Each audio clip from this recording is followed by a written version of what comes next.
एक छोटा सा गांव था। उस गांव की छोर पर एक पुराना अनाथ आश्रम हुआ करता। उसी आश्रम में पढ़ी लिखी लड़की संध्या।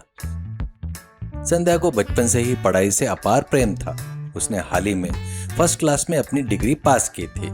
एक दिन उस आश्रम में सही समय पर उचित इलाज नहीं मिल पाने के कारण उसकी सहेली की तेज बुखार से मौत हो गई। ये देखकर संध्या का दिल पूरी तरह से दहल गया। इस घटना ने संध्या के मन में गहराई से झंझोर कर रख दिया।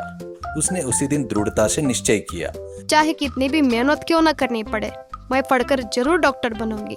पैसे की कमी की वजह से किसी भी गरीब को मरने नहीं दूंगी और उन्हें बचाऊंगी। संध्या दिन रात दिए की रोशनी में पढ़ाई करती और उसने कड़ी मेहनत करके नीट की परीक्षा दी। जब परिणाम आया तो पूरा देश हैरान हो गया। अनाथ आश्रम में पढ़ी बली संध्या ने नीट परीक्षा में भारत में ऑल इंडिया फर्स्ट रैंक हासिल किया था। गांव के लोग और आश्रम के संचालक बहुत खुश हुए। सरकार से मिली स्कॉलरशिप की मदद से उसने शहर के टॉप मेडिकल कॉलेज में दाखिला लिया, MBBS पूरा किया, गोल्ड मेडल हासिल किया। पूरी पढ़ाई होने के बाद शहर के सबसे बड़े corporate hospital care and cure के मालिक राजेश्वर ने संध्या को लाख रुपए के वेतन का ऑफर लेटर दिया। संध्या शुरुआत में अस्पताल का कामकाज समझने के उद्देश्य में वहां शामिल हुई, लेकिन कुछ ही दिनों में उसे कॉर्पोरेट अस्पताल का असली चेहरा सामने आया।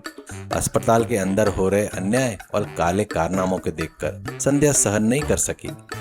एक दिन एक गरीब पिता अपने बेटे को गोद में उठाकर रोते हुए डॉक्टर राजेश्वर के पास आए। गरीब पिता पैर पकड़ते हुए, डॉक्टर साहब, मेरी बेटी के पेट में बहुत तेज दर्द हो रहा है, कृपया इसे थोड़ा देख लीजिए। मेरे पास अभी सिर्फ 10,000 रुपए है, कल सुबह ही बाकी के पैसे लाकर जमा कर दूंगा। डॉक्टर राजेश्वर अहंकार में आकर उस गरीब को धक्का देते हुए, ये क्या है? क्या धर्मशाला चल रही है क्या? 1 लाख रुपए डिपॉजिट करोगे तभी एडमिशन मिलेंगे, वरना बगल के सरकारी हॉस्पिटल है ना, वहाँ पर लेकर जाओ। सिक्योरिटी, इसे बाहर फेंको करके ऑर्डर देता है। संध्या यह सहन नहीं कर सकी और तुरंत बीच में आ गई। रुकिए सर, एक जान जा रही है और आप पैसे नहीं है कर कर बाहर फेंक रहे हो। डॉक्टर का पेशा के आपके व्यापार के लिए बन गया है। भगवान के बाद का दर्जा देने वाले जनता का आप इस तरह खून चूसोगे? मैडम तो गोल्ड मेडलिस्ट है ना, इसलिए नीतियाँ अच्छी बघार रही है। ये डेवलपमेंट चाहिए तो पैसा चाहिए संध्या। प्यार और सहानुभूति से मेडिकल नहीं चलती। पसंद है तो नौकरी करो, वरना अपना ऑफर लेटर फाड़ो और बाहर निकलो। संध्या अपना ऑफर लेटर फाड़ते हुए, आपका यह करोड़ों का वेतन मेरे पैर की धूल की बराबर है सर। गरीबों का खून चूसने वाले इस कॉर्पोरेट हॉस्पिटल में काम करने से बेहतर है मैं अपने गांव जाकर मुफ्त में इलाज करूं, जो मेरे लिए 10,000 गुना बेहतर होगा। यह कहते हुए संध्या ने नौकरी ठुकरा दी और अपने जन्म स्थान यानी अपने गांव लौट आई। गांव आते ही संध्या ने आश्रम के पास बने एक पुराने टीन के शेड की सफाई की और वहां एक छोटा सा क्लिनिक शुरू किया। उसने उसका नाम रखा, श्री लक्ष्मी मेडिकल हॉस्पिटल रखा और केवल 1 रुपए की फीस लेकर गरीबों का इलाज करना शुरू किया। आसपास के 5-6 गांव के गरीब लोग, किसान और बुजुर्ग संध्या के क्लिनिक के बाहर आकर लाइन लगाने लगे। संध्या बहुत धैर्य से मुस्कुराकर सबका हालचाल पूछती और मुफ्त में अच्छी दवाइयाँ देती। कुछ ही दिनों में गांव के लोग संध्या को देवी की तरह पूजने लगे और प्यार से उसे 1 रुपए वाली डॉक्टर कहने लगे। इस वजह से बगल के शहर में स्थित डॉक्टर राजेश्वर के कॉर्पोरेट अस्पताल को भारी नुकसान होने लगा। गांव का कोई भी व्यक्ति अब उसके अस्पताल में नहीं जा रहा था। गुस्से से तिलमिलाया राजेश्वर अपने मैनेजर भार्गव के साथ संध्या के उस पुराने क्लिनिक के पास पहुंचा। उस समय क्लिनिक के बाहर लोगों की लंबी कतार लगी थी। राजेश्वर अपनी महंगी कार से उतरा, अपना सूट ठीक किया और संध्या के सामने आया। अरे वाह संध्या वाह, ऑल इंडिया फर्स्ट का रैंकिंग होकर टीन के शेड में बैठकर 1 रुपए में इलाज कर रही हो। तुम्हारी इस अक्ल पर हंसू या रो समझ में नहीं आ रहा है। आप यहाँ क्यों आए हैं डॉक्टर राजेश्वर जी? मेरे पास आने वाले इन गरीब मरीजों को आपके अस्पताल के बिल देखकर डरने की जरूरत नहीं है। यहाँ सिर्फ प्यार और सही इलाज मिलता है। देखो संध्या, मुझसे पंगा मत लो। तुम्हारी वजह से मेरा कॉर्पोरेट हॉस्पिटल खाली हो रहा है। मैं तुम्हें फिर से ऑफर दे रहा हूँ, 10 लाख रुपए पर महीना सैलरी, अपनी कार और विदेश में कॉन्फ्रेंस। मेरा ऑफर मान लो और इस दरिद्र टीन के शेड को बंद करके अस्पताल आ जाओ, वरना इस क्लिनिक को कुछ ही मिनटों में बुलडोजर से गिरवा दूंगा करके धमकी देता है। संध्या खड़ी होकर दृढ़ता से, मेरे लोगों की जान से बढ़कर आपकी 10 लाख की नौकरी नहीं चाहिए सर। मुझे पाल पोस कर बड़ा करने वाले इस गांव का कल्जा चुकाना है मेरा मकसद है। आपकी धमकियों से डरने वाली व्यापारी नहीं हूँ मैं, एक सच्ची डॉक्टर हूँ। वहाँ मौजूदा गांव के लोग और बुजुर्ग राजेश्वर की बातें सुनकर गुस्से से भड़क उठे।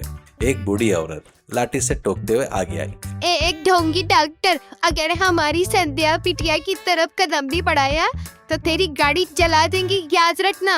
उस दिन मेरे पास पैसे नहीं थे तो तूने मेरे पोते का इलाज नहीं किया था। इस बेटी ने 1 रुपए मुझे ठीक कर दिया रे। गांव के सभी लोग लाठी डंडे और रोड उठाकर राजेश और उसके मैनेजर को घेरने लगे।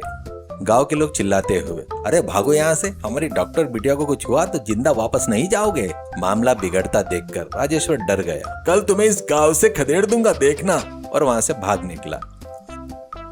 अगले दिन सुबह डॉक्टर राजेश्वर कुछ गुंडे और एक बड़े बुलडोजर को लेकर संध्या के क्लिनिक को ढहाने पहुंच गया। डॉक्टर राजेश्वर गुंडों से, ओए, इस टिन के शेड को पूरी तरह से गिरा दो और इस संध्या को यहाँ से भगा दो। जैसे ही गुंडे आगे बढ़े, पूरा गांव एक सेना की तरह संध्या के क्लिनिक के सामने ढाल बनकर खड़ा हो गया। संध्या भी निडर होकर आगे आई। राजेश्वर जी, आप सोचते होंगे कि कानून, अधिकार और पैसे से सब कुछ खरीदा जा सकता है ना, लेकिन सच्चाई और ईमानदारी के आगे कोई अन्याय नहीं टिक सकता। कानून, मेरे पास करोड़ों रुपए है संध्या, मेरा कोई कुछ नहीं बिगाड़ सकता। अरे गिरा दो इसे। ठीक उसी समय एक कड़क आवाज गूंजी, रुक जाओ। सबने पीछे मुड़कर देखा। जिला कलेक्टर श्रीनिवास अपनी गाड़ी से उतरे। उनके साथ सीआईडी और पुलिस बल भी था। डॉक्टर राजेश, तुम्हारी धांधली और कॉर्पोरेट लूट का खेल खत्म हो चुका है। अरे कलेक्टर साहब, आप यहाँ क्यों आए सर? ये लड़की बिना परमिशन के गैर कानूनी तरीके से क्लिनिक चला रही है सर। गैर कानूनी? तुम पर भरोसा करो राजेश्वर। नीट में ऑल इंडिया फर्स्ट रैंक लाकर 10 लाख का ऑफर तुम्हारे मुंह पर मारकर गांव के गरीबों को 1 रुपए में इलाज करने वाली संध्या एक सच्ची देवी है, और तुम बिना जरूरत के सर्जरी करके गरीबों का खून चूसने वाले पिशाच हो। कलेक्टर साहब ने हाथ में ली हुई फाइल दिखाते हुए, तुम्हारे कॉर्पोरेट अस्पताल में हुए मेडिकल घोटाले, बेवजह किए गए ऑपरेशन और फर्जी बिल के सारे सबूत मेरे पास आ चुके हैं। तुम्हारे अस्पताल का लाइसेंस अभी रद्द किया जाता है और सीआईडी साहब, इन्हें तुरंत गिरफ्तार कीजिए करके ऑर्डर देता है। सीआईडी ने आगे बढ़कर राजेश्वर के हाथों में हथकड़ी लगा दी। राजेश्वर रोते हुए पैर पकड़कर, अरे सर, मुझे माफ कर दीजिए सर, मुझसे गलती हो गई। संध्या, मुझे बचा लो।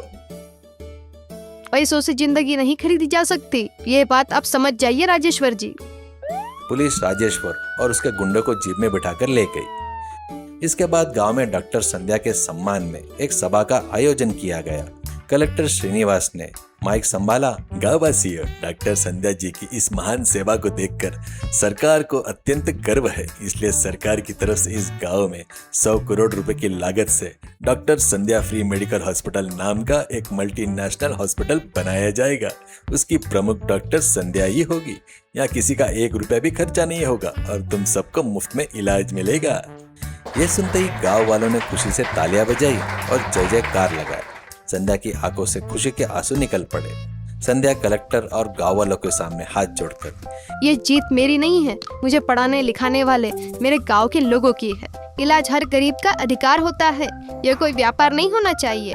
अपनी आखिरी सांस तक मैं इन गरीब लोगों की सेवा में अपना जीवन समर्पित करूंगी। गांव के लोगों ने संध्या को घेर लिया और उस पर फूलों की बारिश कर दी। एक अनाथ के रूप में जन्म लेकर, कड़ी मेहनत से पढ़कर, करोड़ों रुपए को लालच को ठोकर मारकर हजारों गरीबों के दिल में मंदिर बनाने वाली डॉक्टर संध्या न केवल उस गांव के लिए बल्कि पूरे देश के लिए एक मिसाल बन गई। कहानी की सीख, शिक्षा और ज्ञान केवल धन कमाने का साधन नहीं है।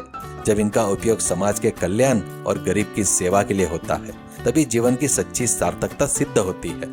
धर्म और सत्य के आगे बड़े बड़े धन का अहंकार भी घुटने टेकने पर मजबूर हो जाता है।